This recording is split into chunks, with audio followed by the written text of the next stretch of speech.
Enough, Susan, my mom shouted, her voice quivering with frustration as she leaned forward, her glare cutting through the tension like a blade. The ornaments on the Christmas tree sparkled faintly under the dim glow of the living room lights, but the festive warmth felt cruelly hollow.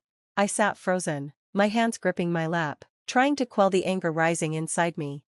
You always have to make everything about you, my dad added, his tone sharp enough to sting. The words hit harder than I expected, and for a moment, the only sound in the room was the faint ticking of the clock on the mantel.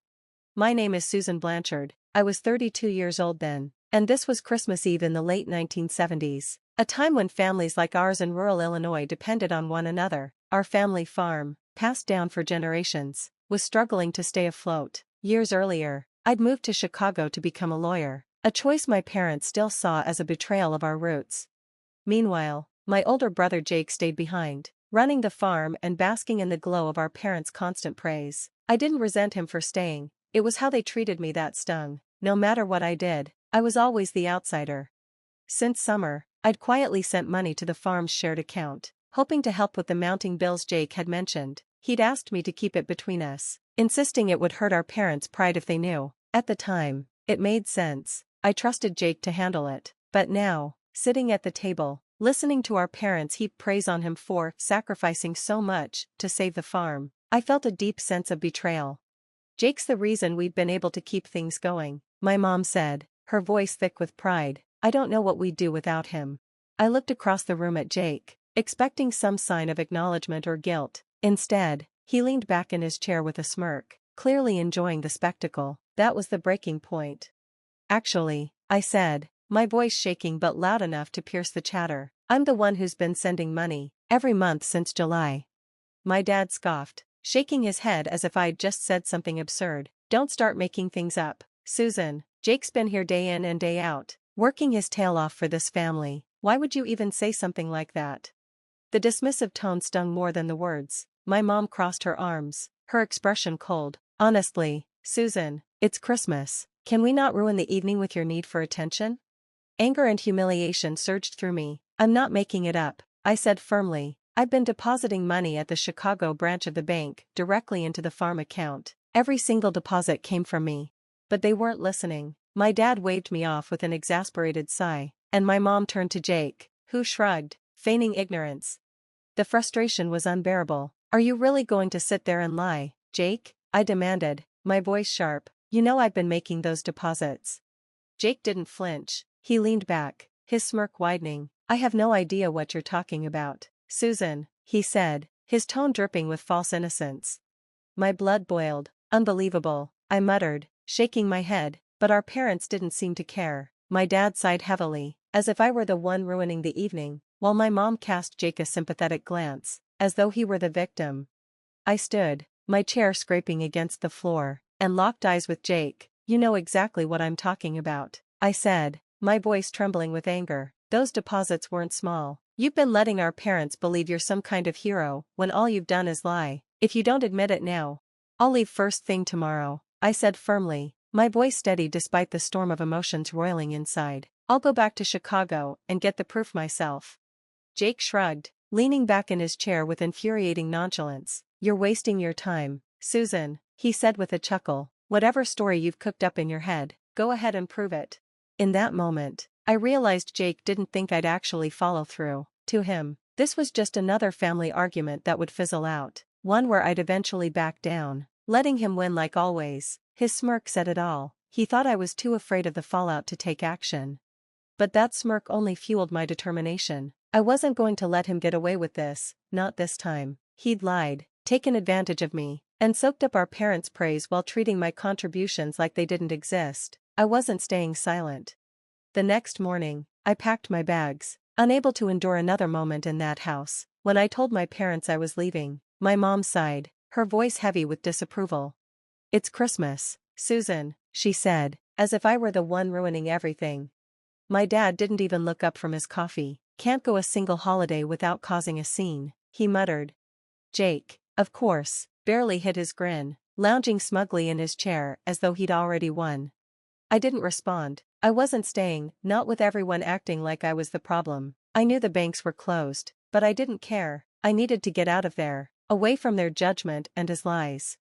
The drive back to Chicago felt endless. The roads were eerily quiet, most people home celebrating with their families. I gripped the steering wheel tightly, the cold winter air seeping into the car, despite the heater working overtime. My thoughts churned, replaying the events of the night before. Jake didn't believe I'd actually do it. He probably thought I'd stew in silence, too intimidated by our parents' blind faith in him to act. But this time was different. I was done being dismissed, done letting him walk all over me. As I passed snow-covered fields and frozen lakes, one thing became certain: I would get the proof, and I would make sure everyone knew the truth. A few days later, when the banks reopened, I went straight to the Chicago branch. The morning was bitterly cold, the kind of cold that stung your skin and made every breath sharp. I stepped inside, the warmth of the bank a welcome relief, and approached the counter. "Good morning," the teller greeted me with a polite smile. "How can I help you today?" I explained, my tone firm but measured, that I needed copies of every deposit I had made to the Blanchard farm account since July. The teller nodded and disappeared into the back. He returned with a thick ledger and a small machine that began printing receipts. One by one, the records emerged, each with my name, the dates, and the amounts clearly listed. When he handed me the stack of receipts, his smile was polite but curious. "Here you go, ma'am. Let us know if there's anything else you need." "Thank you," I said, my hands trembling slightly as I gripped the papers. They weren't just receipts, they were proof, undeniable evidence of Jake's lies. With the stack in hand, I headed back to my car. The roads were still slick from the recent snowstorm, but I didn't care. I needed to get back to the farm. The receipts sat on the passenger seat, neatly stacked and secured under a small paperweight I'd grabbed from my desk. Every time I glanced at them, my anger reignited. Jake really thought he could get away with this, and worse, that our parents had so readily taken his side. The drive back felt longer this time, the farm seeming farther away with every mile. As I passed through quiet towns and frozen landscapes, my mind raced, replaying every dismissive comment, every smug grin Jake had flashed during Christmas Eve. By the time I pulled into the long driveway leading to the farmhouse, adrenaline was coursing through me. My hands trembled as I gripped the wheel, but I knew one thing for sure: I wasn't leaving until they saw the truth with their own eyes. I walked into the house, the receipts clutched tightly in my hand, the cold from outside still biting at my coat. My mom was in the kitchen, stirring a pot on the stove, while my dad sat at the dining table, the newspaper held in his usual grip. Jake leaned against the counter, casually eating an apple, looking as smug as ever. They all turned to face me as I entered, but I didn't wait for any of them to speak. Instead, I strode to the table and dropped the stack of receipts in front of my dad. "There," I said, my voice steady but firm. "Every deposit I've made to the farm account since July. My name, the dates, the amounts, it's all right there." My dad frowned, setting down his newspaper as he picked up the receipts. He started flipping through them, his brows furrowing deeper with each page. My mom wandered over, wiping her hands on a dish towel, her expression a mix of curiosity and skepticism. Jake stayed where he was, but I noticed his smirk falter, just for a second. This can't be right," my dad muttered, scanning the pages again. "Why would you do this, Susan?" My mom's lips thinned as she leaned in to see for herself. "Jake said he's been covering everything," she said, her tone laced with confusion and disbelief. I turned to Jake, locking eyes with him. "Well, Jake?" I asked, my voice sharp. "Are you still going to lie about it now?" Jake chuckled, tossing the apple core into the trash with a casual flick of his wrist.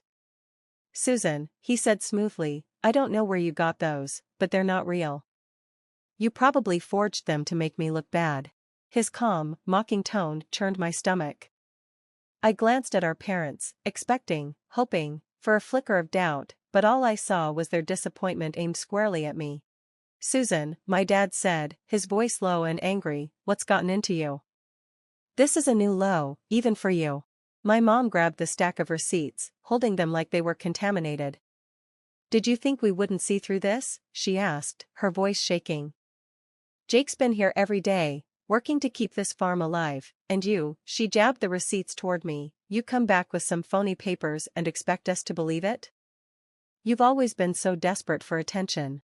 The tightness in my chest threatened to break me, but I fought to keep the tears at bay. "They're not fake," I said, my voice trembling with controlled anger. "You can call the bank yourself if you don't believe me." But they didn't even consider it.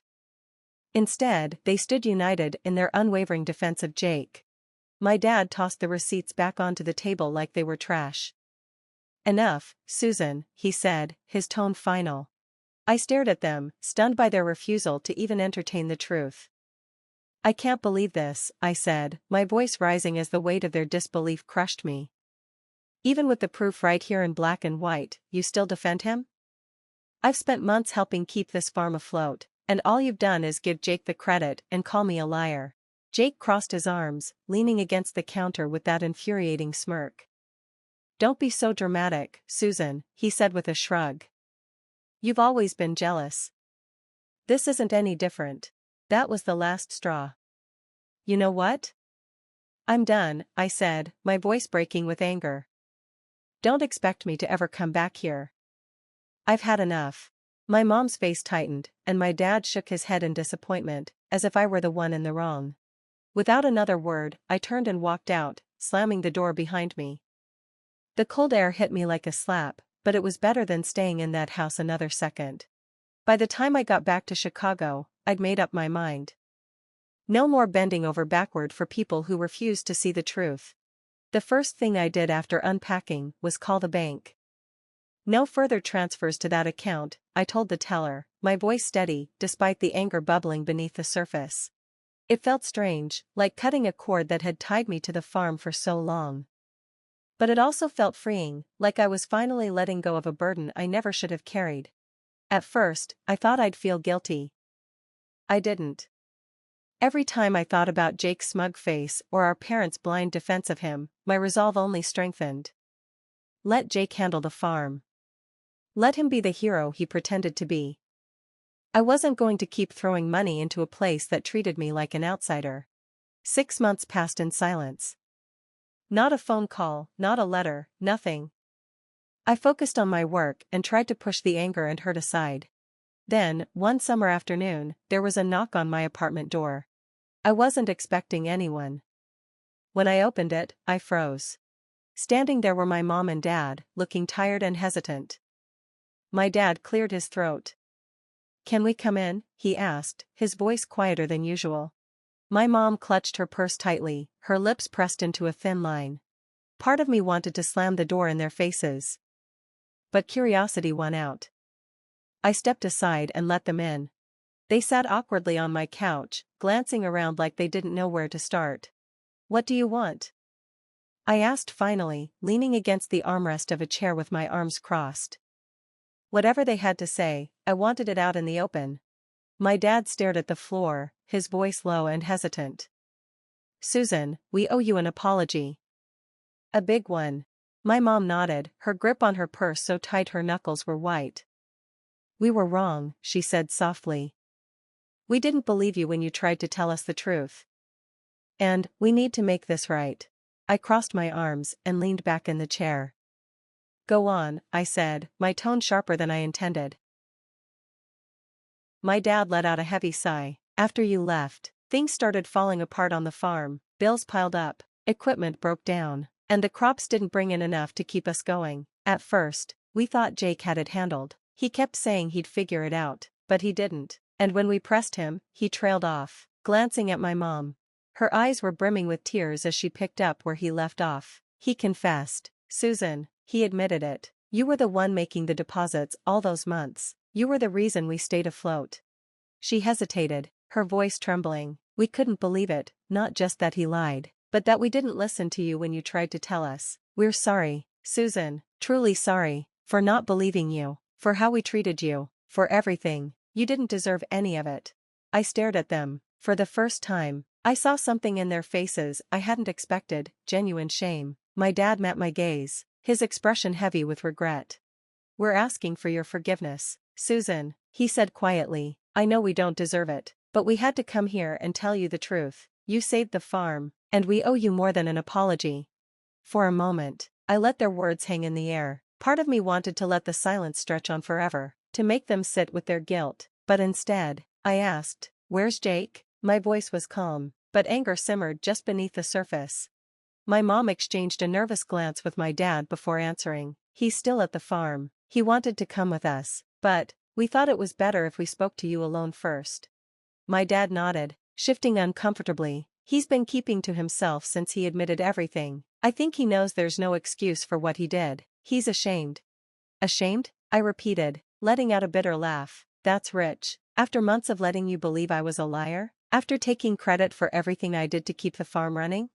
My dad looked down, his face pale. You're right, he said softly. We let it go on far too long. That's on us as much as it is on him. But he wanted us to tell you that he's sorry. He knows he doesn't deserve forgiveness. Oh, he wanted you to tell me? I snapped, leaning forward. Are you serious? You're still protecting him. Even now, he should be here, apologizing to my face. You should have forced him to come. My voice echoed through the small apartment, and I saw the shock on their faces, but I didn't care. I was done tiptoeing around their favoritism.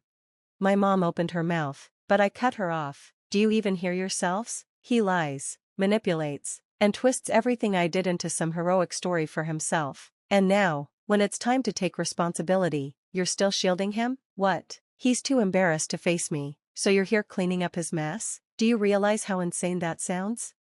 My dad shifted uncomfortably, gripping his knees. We thought this would be easier for everyone, he muttered. Easier for who? I shot back. For Jake? For you? Because it sure as hell isn't easier for me. Neither of them had a response. My mom looked down at her hands, nervously twisting the strap of her purse, while my dad stared at the floor, his jaw tight. The silence between us stretched, heavy and suffocating, until finally, my dad stood. You're right, he said quietly, not meeting my eyes. We should have brought him. We should have made him face you. I don't know why we didn't. Maybe because we've been making excuses for him for so long. It's just what we do. My mom followed his lead, clutching her purse to her chest. She looked at me with watery eyes, her voice barely above a whisper. We're sorry, Susan. You deserved better from all of us. Without waiting for a response, they walked toward the door. My dad opened it, pausing for a moment to glance back at me, his face filled with regret. Then they were gone, the door clicking shut behind them.